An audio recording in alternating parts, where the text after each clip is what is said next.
হৈমন্তীকে নিয়ে রুদ্র নোংরা প্ল্যান ধরে ফেলল ফুলকি।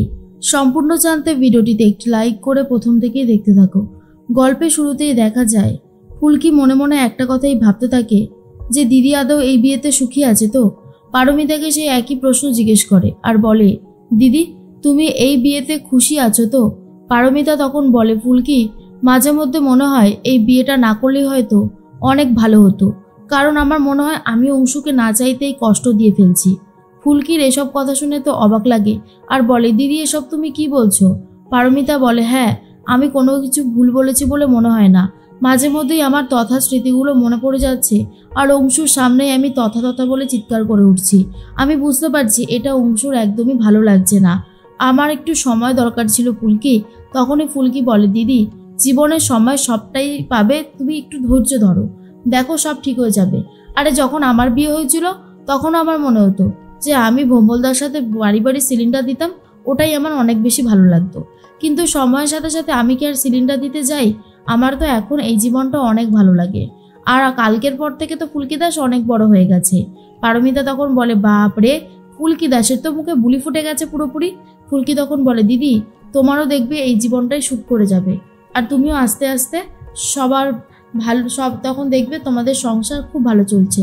সবার ভালো মন্দ যেমনটা তুমি দেখতে রায়চৌধুরী বাড়িতে, ঠিক তেমনটাই এই বাড়িতেও দেখছো।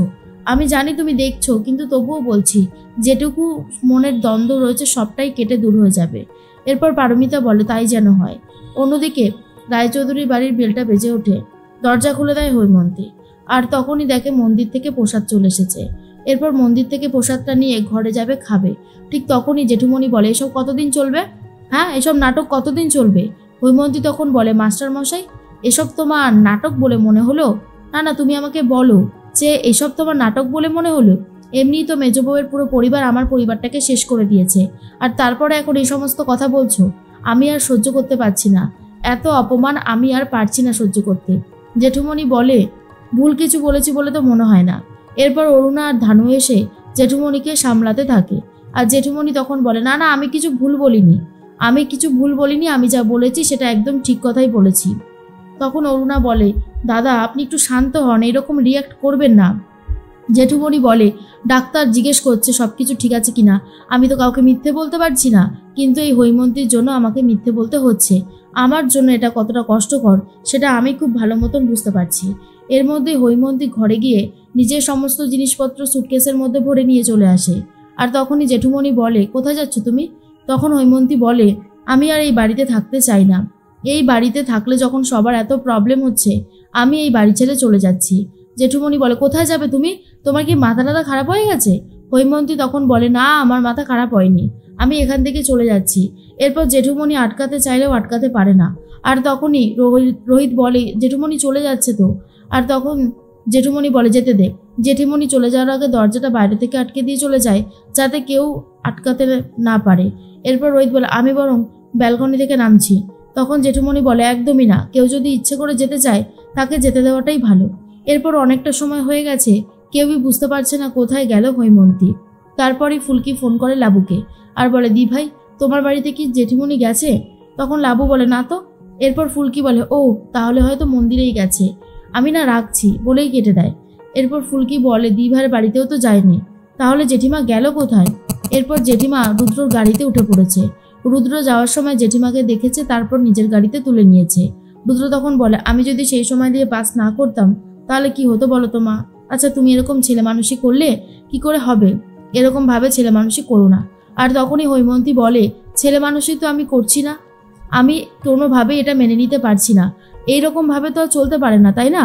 আর মনে মনে একটা কথাই ভাবতে থাকে রুদ্র, যে এইবারে মাকে কাজে লাগাতে হবে।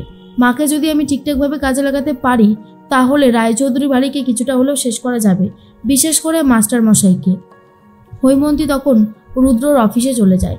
হৈমন্তী এটা বলতে থাকে যে মেজবউয়ের পরিবার আমাদেরকে শেষ করে দিল, আর এই মাস্টার মশাই প্রত্যেকটা সময় মেজবউ আর মেজবউয়ের পরিবারকেই সাপোর্ট করে গেছে। রুদ্র তুমি দেখলে কিভাবে পারমিতার বিয়েটা দিয়ে দিল, অবশ্য তুমিও তো সাপোর্ট করলে। রুদ্র তখন বলে, সাপোর্ট করা ছাড়া আমার হাতে কি আর কোনো উপায় ছিল না, কি করতাম বলো মা? এরপর রোহিতকে ফুলকি বোঝাতে থাকে, যেভাবেই হোক আপনি এক কাজ করুন, আপনি জামাইবাবুর সাথে কথা বলুন, জামাইবাবুর কাছে গেছে কিনা খোঁজ নিন, যদি জামাইবাবুর কাছে জেঠিমা গিয়ে থাকে তাহলে কিন্তু জামাইবাবু পুরো খেলাটা ঘুরিয়ে দিতে পারে, নোংরা প্ল্যান করতে পারে, কারণ জামাইবাবুকে আমি খুব ভালোভাবে চিনি। এরপরেই রোহিত তো খোঁজ নিতে থাকে আর বলে যে হ্যাঁ জেঠিমা ওখানেই গেছে। ফুলকি তখন বলে আমরা দুজন গেলে হবে না, তমাল দাদা, পিয়াল দাদা, জেঠুমণি আর কাকুমণি সবাইকে নিয়েই কিন্তু আমাদেরকে যেতে হবে। এর মধ্যেই হৈমন্তী তো কোনোভাবেই যেতে চায় না, রোহিত আর ফুলকিরা গিয়ে জোর করতে থাকে। আর তখনই রুদ্র ঘাড় নাড়তে থাকে, যেটা দেখে ফুলকি বুঝতে পারে রুদ্রর ঘাড় নাড়া দেখে কিছুতেই জেঠিমা আসতে চাইবে না। সবাইকে সত্যিটা বলে দেয় ফুলকি, আর সবাই ভাবে এটা কি করে সম্ভব, রুদ্র কেন এইভাবে জেঠিমণিকে রাখতে চাইছে। তখনই জেঠুমণির অসুস্থতার কথা বললে জেঠিমা আর না করে পারে না। জেঠিমা ভাবে তাকে বাড়ি ফিরতে হবে, কারণ অবশ্যই মাস্টারমশাই অসুস্থ আর মাস্টারমশাইয়ের জীবনটা অনেক দামি তার কাছে, সেজন্য সে যেতে চায়। ফুলকি মনে মনে ভাবে জামাইবাবু এখানেও একটা নোংরা প্ল্যান করছিল, সেটা আমি খুব ভালোভাবে বুঝতে পেরে যাচ্ছি, কিন্তু সেই প্ল্যান আমি কোনোভাবেই সফল হতে দেব না।